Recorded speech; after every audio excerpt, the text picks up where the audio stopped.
Le professeur Alistair Croft, sommité mondial en logique computationnelle et titulaire d'une chaire à l'université de Harvard, considérait les interruptions avec un mépris à peine voilé. Chaque minute passée loin de ces algorithmes complexes était une minute volée au progrès, un grain de sable dans l'engrenage bien huilé de son intellect supérieur. Ce jour-là, un mardi pluvieux d'octobre qui semblait vouloir noyer le campus sous des trompes d'eau, l'interruption prit la forme d'un homme trempé, vêtu de l'uniforme bleu et gris d'un service de livraison express. Il se tenait dans l'embrasure de la porte de son bureau, une boîte en carton rectangulaire dans les bras, son regard balayant timidement les étagères surchargées de livres et de récompenses qui tapissaient les murs du sol au plafond. Alistair leva les yeux de son écran, ses lunettes à monture d'écaille glissant sur l'arête de son nez, un froncement de sourcils marquant son impatience.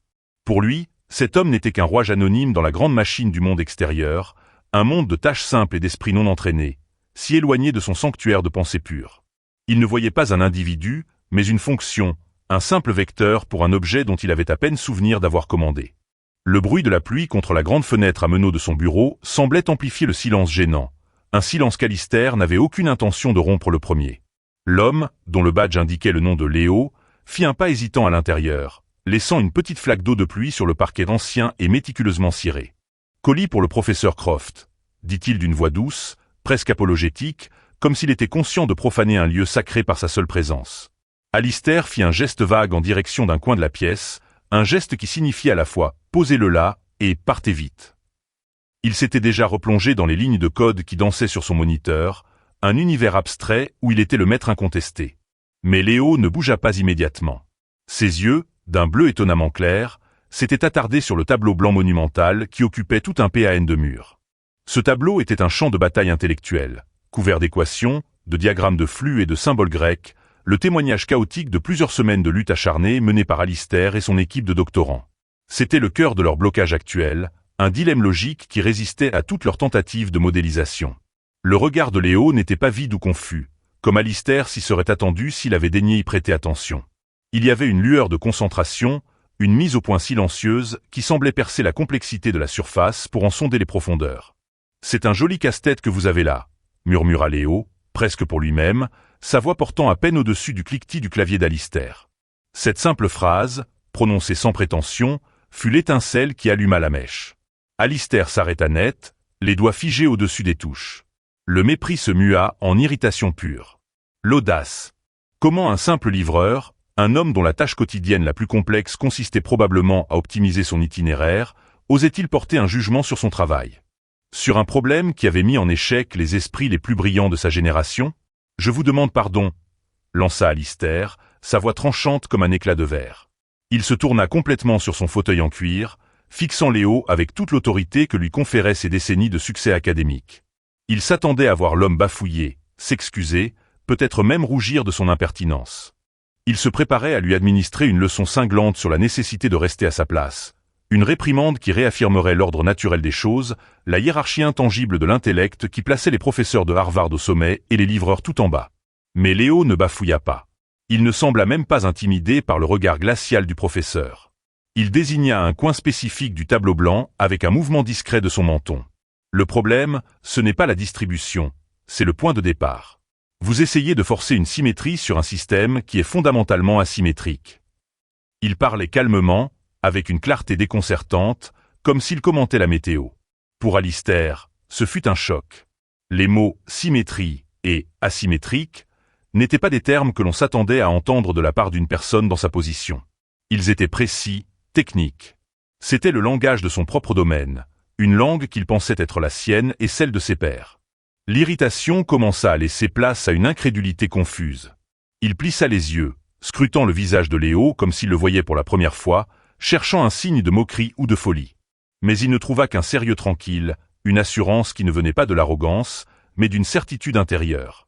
Le monde bien ordonné d'Alistair commençait à se fissurer, une fine fracture apparaissant dans l'édifice de ses préjugés.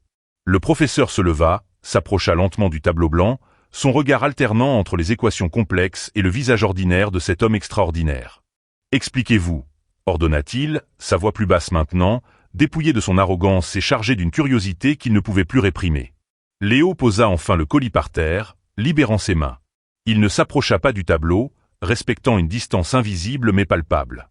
Vous supposez que chaque nœud doit être traité de la même manière dès le départ, comme des démocraties parfaites. Mais si vous traitez le premier nœud non pas comme un distributeur, mais comme un sacrifice, vous l'utilisez pour informer ses deux voisins de la direction du flux, puis vous l'excluez du premier cycle de distribution. Il devient un simple relais pour l'impulsion initiale. Léo utilisait ses mains pour dessiner des formes dans l'air, ses doigts traçant des chemins invisibles qui reliaient des points imaginaires. Sa description était dépourvue de jargon mathématique, mais la logique sous-jacente était d'une pureté et d'une élégance cristalline. C'était une approche à laquelle personne dans son équipe n'avait pensé, précisément parce qu'elle était contre-intuitive. Alistair resta silencieux pendant un long moment, son esprit tournant à plein régime. Il rejouait la suggestion de Léo dans le théâtre de sa pensée, la testant contre les contraintes du problème. L'idée de sacrifier un nœud était une hérésie algorithmique. Les principes d'efficacité et d'optimisation exigeaient que chaque élément du système participe activement dès le début. Pourtant, plus il y pensait, plus la solution de Léo semblait non seulement viable, mais incroyablement efficace. Elle contournait le paradoxe central qui les avait bloqués, non pas en le résolvant de front avec une force mathématique brute, mais en le rendant tout simplement non pertinent.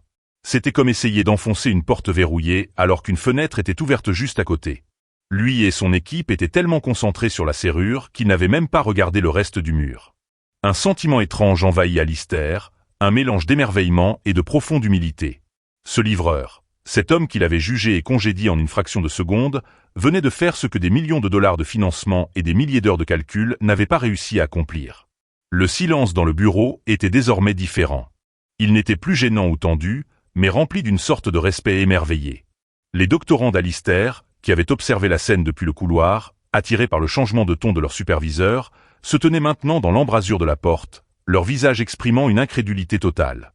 Ils avaient entendu la suggestion, simple mais révolutionnaire. Ils se regardaient les uns les autres, puis Léo, puis le tableau blanc, comme s'ils essayaient de réconcilier les trois éléments dans une réalité cohérente.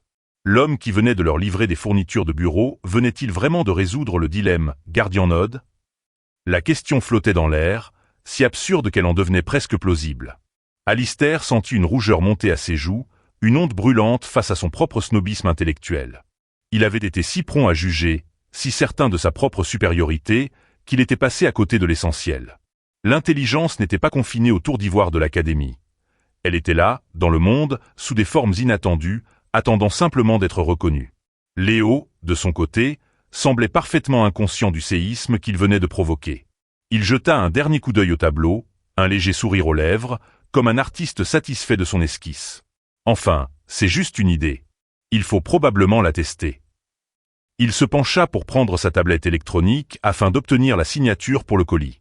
Pour lui, la conversation était terminée. Il avait vu un problème, proposé une solution, et maintenant il devait continuer sa tournée. La simplicité de son attitude était peut-être ce qu'il y avait de plus déconcertant pour Alistair. Il n'y avait aucune trace de suffisance, aucune attente de reconnaissance. C'était la résolution de problèmes dans sa forme la plus pure, un acte de pure cognition non entaché par l'ego ou l'ambition.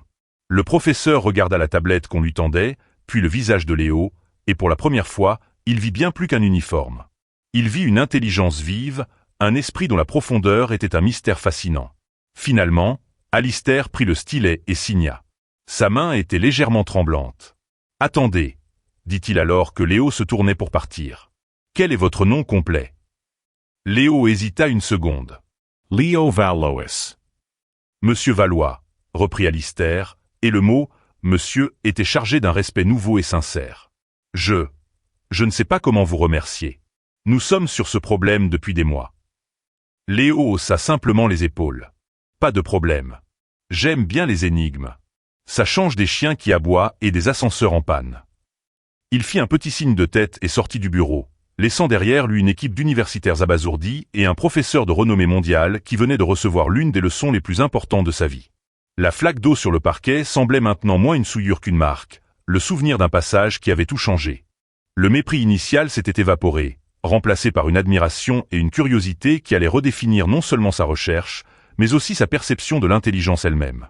Le problème, baptisé « le paradoxe du gardien bienveillant » par l'équipe d'Alistair, était d'une simplicité trompeuse dans son énoncé, mais d'une complexité diabolique dans sa résolution. Imaginez un réseau de colonies spatiales interconnectées, représenté par des nœuds dans un graphe. Une ressource vitale, disons de l'eau, doit être distribuée à partir d'un seul nœud source, le gardien, à tous les autres nœuds du réseau. La contrainte principale était que la distribution devait être parfaitement équitable et complétée en un seul cycle temporel.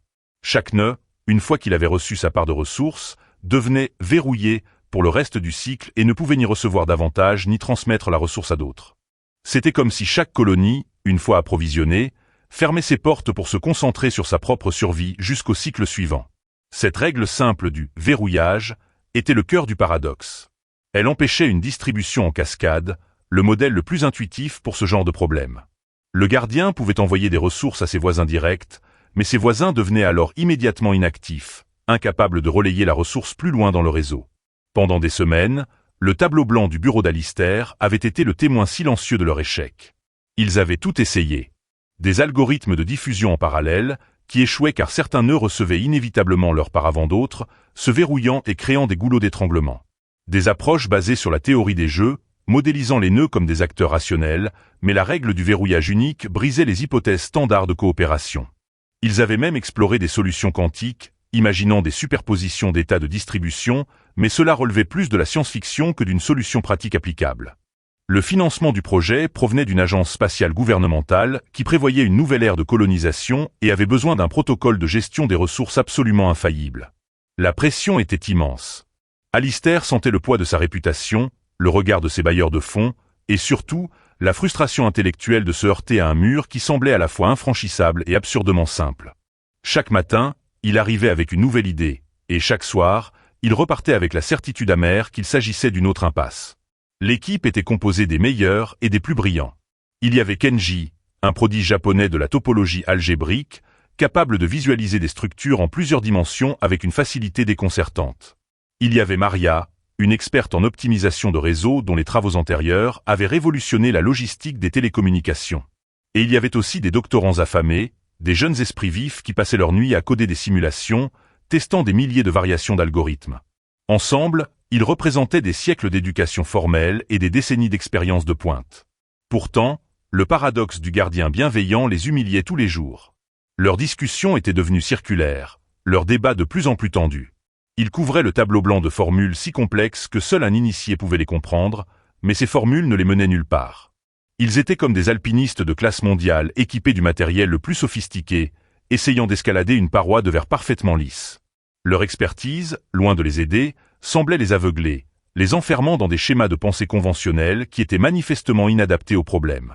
Le cœur de leur erreur, comme Léo le verrait plus tard, était leur obsession de l'élégance et de la symétrie. Dans le monde des mathématiques et de l'informatique théorique, une solution belle est souvent une solution vraie. Ils cherchaient donc instinctivement un algorithme unique, une règle unique qui s'appliquerait uniformément à chaque nœud à chaque étape. Ils voulaient que le gardien initie un processus qui se propagerait harmonieusement à travers le réseau, comme une onde parfaite se propageant à la surface d'un étang. L'idée qu'un élément du système puisse jouer un rôle fondamentalement différent, un rôle impur, comme celui de se sacrifier, était anathème à leur formation. C'était inélégant, asymétrique, et cela ressemblait à une triche. Leur formation les avait conditionnés à chercher l'ordre et la perfection, et ils étaient incapables de voir que la solution résidait précisément dans l'acceptation d'une imperfection initiale et contrôlée. Ils étaient prisonniers de leur propre excellence, aveuglés par la lumière de leur propre savoir. Leurs esprits étaient des outils si finement aiguisés qu'ils ne pouvaient plus être utilisés pour une tâche aussi simple qu'enfoncer un clou. Les simulations qu'ils lançaient sur les supercalculateurs de l'université revenaient toujours avec les mêmes résultats frustrants. Soit la distribution était incomplète, laissant des colonies entières sans ressources, soit elle violait la règle du cycle unique, nécessitant plusieurs étapes pour atteindre tout le monde, ce qui était inacceptable selon le cahier des charges. Les graphiques de résultats montraient des cartes du réseau avec des zones rouges d'échecs, des déserts logiques que l'eau du gardien ne pouvait atteindre. Maria avait passé une semaine entière à essayer de modéliser le problème comme un flux de liquide dans un système de tuyauterie, mais la règle du verrouillage agissait comme des milliers de vannes se fermant de manière imprévisible, transformant le flux ordonné en un chaos de blocage. Kenji, de son côté, avait tenté de redéfinir la nature même de la connectivité entre les nœuds, espérant trouver une dimension cachée où le problème deviendrait trivial. Mais même ces constructions topologiques les plus exotiques s'effondraient face à la simplicité brutale de la contrainte. Le paradoxe résistait, impénétrable et moqueur. La frustration se lisait sur tous les visages. Les réunions matinales, autrefois pleines d'énergie et d'optimisme, étaient devenues des rituels pesants où l'on partageait ses échecs de la veille. Le café coulait à flots, les nuits s'allongeaient, mais le mur restait infranchissable. Alistair se surprenait à regarder fixement le tableau blanc pendant des heures, espérant une sorte d'épiphanie divine, une réorganisation soudaine des symboles dans son esprit qui révélerait le chemin. Mais rien ne venait. Il se sentait comme un capitaine dont le navire est pris dans les glaces. Tout son savoir en navigation ne servait à rien contre la force brute et immobile de la nature. Ce dilemme était devenu plus qu'un simple problème de recherche. C'était un défi personnel, une mise en question de sa propre identité intellectuelle. Lui, Alistair Croft, l'homme qui avait résolu l'énigme de la cascade de Haysen, ne pouvait pas résoudre un simple problème de plomberie cosmique. L'ironie était amère. L'échec avait aussi des conséquences concrètes. Le premier rapport d'étape était dû dans moins d'un mois, et il n'avait rien de substantiel à présenter, à part une collection impressionnante de voix sans issue. Alistair imaginait déjà la conversation avec les responsables de l'agence spatiale, essayant d'expliquer pourquoi les esprits les plus brillants de Harvard, dotés d'un budget de plusieurs millions de dollars, n'avaient pas réussi à résoudre un problème qui semblait tout droit sorti d'un livre de puzzle pour enfants. La honte potentielle était une motivation puissante, mais même elle ne suffisait pas à produire une percée. Ils étaient bloqués, complètement et totalement. Le moral de l'équipe était au plus bas. Les doctorants commençaient à douter de leurs propres capacités, et les conversations dans le laboratoire se faisaient rares et chuchotées. Le paradoxe du gardien bienveillant avait cessé d'être un défi stimulant pour devenir un suaire, étouffant la créativité et la confiance du groupe. C'est dans cette atmosphère de désespoir intellectuel que Léo, le livreur, est entré. Le tableau blanc, pour lui, n'était pas un symbole d'échec et de frustration. Il n'était pas encombré par des semaines de tentatives infructueuses et de théories erronées. Il l'a vu avec des yeux neufs, sans le poids du contexte. Il n'a pas vu les équations complexes ou les schémas topologiques. Il a vu un plan simple, un réseau de points connectés. Il n'a pas vu de nœuds, mais des endroits. Il n'a pas pensé en termes d'algorithmes, mais en termes de stratégie de bon sens. C'est cette absence de préjugés académiques, cette capacité à voir le problème dans sa nudité la plus essentielle, qui lui a permis de trouver la faille dans leur raisonnement. Il n'était pas plus intelligent, au sens où Alistair l'entendait. Il pensait simplement différemment. Il n'essayait pas d'escalader le mur de verre, il cherchait simplement la fenêtre ouverte. Le dilemme qui avait déconcerté l'académie n'était pas un test de puissance de calcul ou de connaissances théoriques. C'était un test de flexibilité mentale. Et c'est un test que toute l'équipe d'Alistair, malgré ses qualifications impeccables, avait lamentablement échoué. Leur expertise était devenue leur cage. Ils étaient si habitués à utiliser des marteaux sophistiqués que tout ce qu'ils voyaient ressemblait à des clous. Le paradoxe, cependant, n'était pas un clou, mais une vis. Il nécessitait un outil différent, une perspective différente. Et cet outil, cette perspective, est arrivé sous la forme la plus improbable. Un homme en uniforme de livraison, avec de la pluie dans les cheveux et une solution simple dans son esprit. La déroute de l'académie était complète, non pas face à un rival intellectuel, mais face à une sagesse qui venait d'un monde qu'elle avait toujours regardé de haut. Lorsque Léo a exposé sa solution, il n'a pas utilisé le langage formel du tableau blanc. Il a utilisé une analogie simple, une histoire presque. Imaginez que vous êtes le chef des pompiers, a-t-il commencé, sa voix calme contrastant avec la tension palpable dans la pièce. Il y a un incendie dans un immeuble. Vous ne pouvez envoyer qu'une seule équipe à la fois dans un appartement. Une fois qu'une équipe est entrée, la porte se verrouille derrière elle pour des raisons de sécurité. Votre objectif est d'évacuer tout le monde le plus rapidement possible. Qu'est-ce que vous faites ? Alistair et son équipe restèrent silencieux, pris au dépourvu par la simplicité de la métaphore. C'était leur problème, mais dépouillé de son vernis mathématique. Ils voyaient leur réseau de nœuds non plus comme un graphe abstrait, mais comme un bâtiment tangible avec des gens à l'intérieur. Cette simple reformulation a commencé à débloquer leurs esprits, les forçant à sortir de leur sillon de pensée habituel. Ils n'étaient plus des théoriciens, mais des résolveurs de problèmes pratiques. Vous n'envoyez pas votre première équipe dans l'appartement le plus proche pour commencer à évacuer, a poursuivi Léo, répondant à sa propre question. Parce qu'il serait piégé. Non. Vous envoyez votre première équipe, la plus rapide, au sommet de l'immeuble. Pas pour sauver qui que ce soit, mais pour crier depuis le toit. Pour crier, sortez par l'ouest. Le feu est à l'est. Ils donnent la direction. Ils orientent le flux. Leur travail n'est pas de sauver, mais de diriger. Une fois que tout le monde sait de quel côté aller, ils deviennent inutiles pour cette première vague. Ils sont sacrifiés pour le bien de tous les autres. Il a fait une pause, laissant l'image s'imprégner. Le « ne sacrifier ».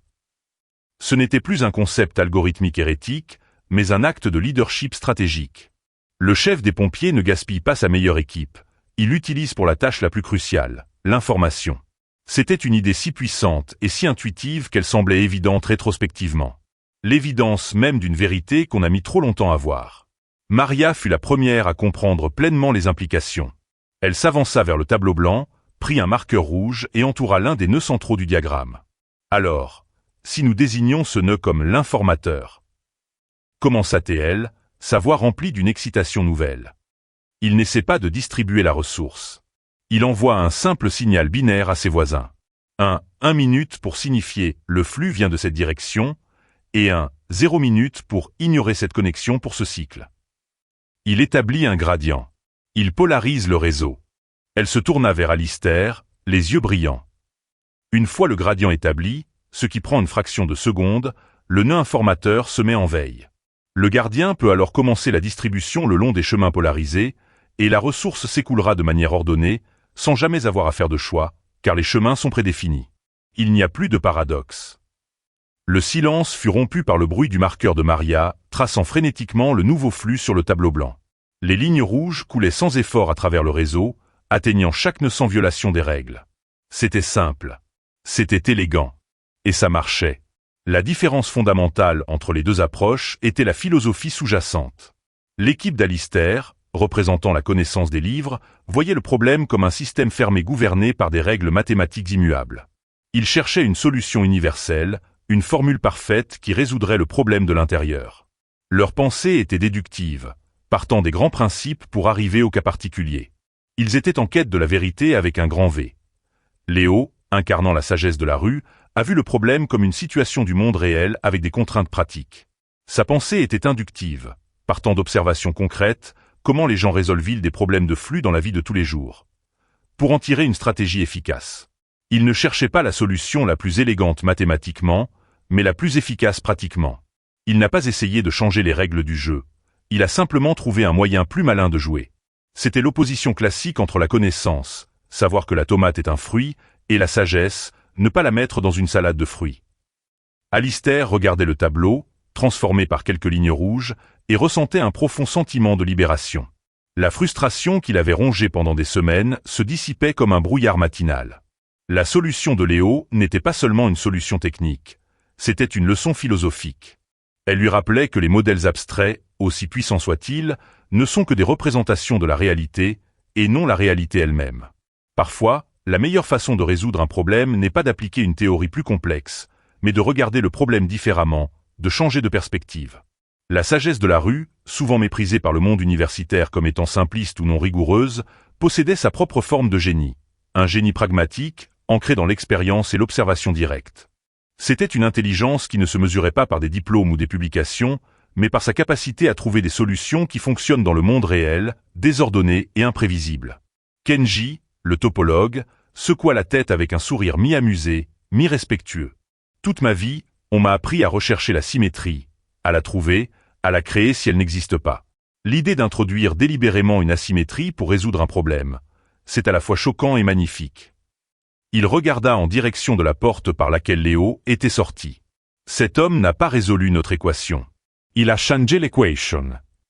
C'était la reconnaissance ultime de la part d'un théoricien pur.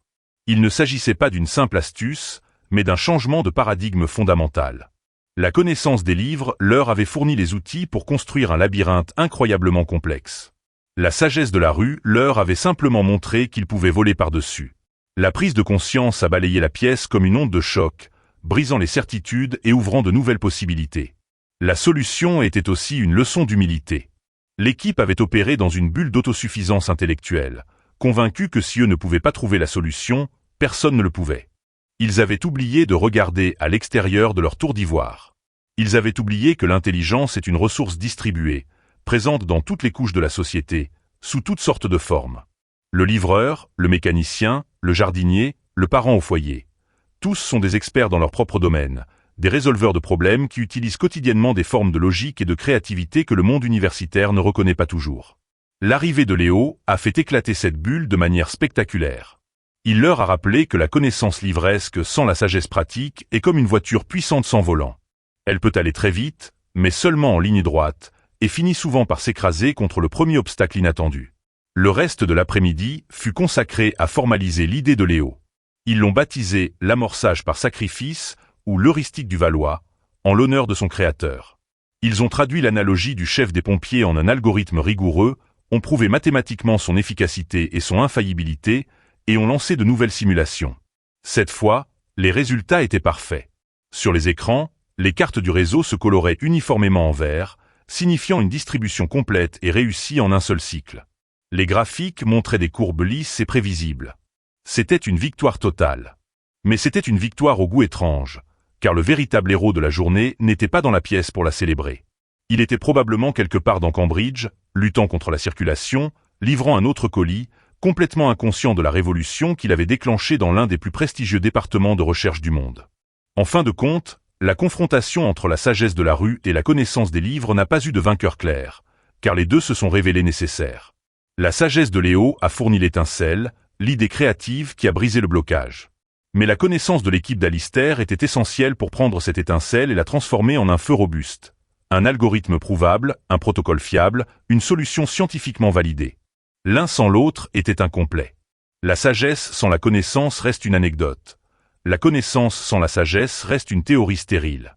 La véritable leçon n'était pas que l'une est supérieure à l'autre, mais qu'elles doivent travailler ensemble. C'était la plus grande des solutions inattendues. La reconnaissance que les murs entre l'académie et le monde réel ne sont pas seulement inutiles, mais contre-productifs. Et il a fallu un livreur pour leur apporter ce message. Léo Valois n'était pas né pour porter un uniforme. Si sa vie avait suivi le chemin qui semblait tout tracé pour lui, il serait aujourd'hui de l'autre côté de la porte du bureau d'Alistair, peut-être même en compétition pour une chaire similaire.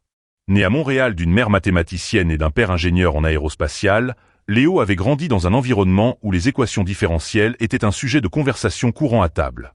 Il avait montré une aptitude précoce et prodigieuse pour la logique et la reconnaissance des formes. Enfant, il ne jouait pas avec des blocs de construction pour construire des tours, mais pour explorer les principes de la charge et de la contrainte. Il ne lisait pas des histoires d'aventure, mais les biographies de grands scientifiques, fascinés non pas par leurs découvertes, mais par leur processus de pensée, par la manière dont ils avaient décomposé des problèmes apparemment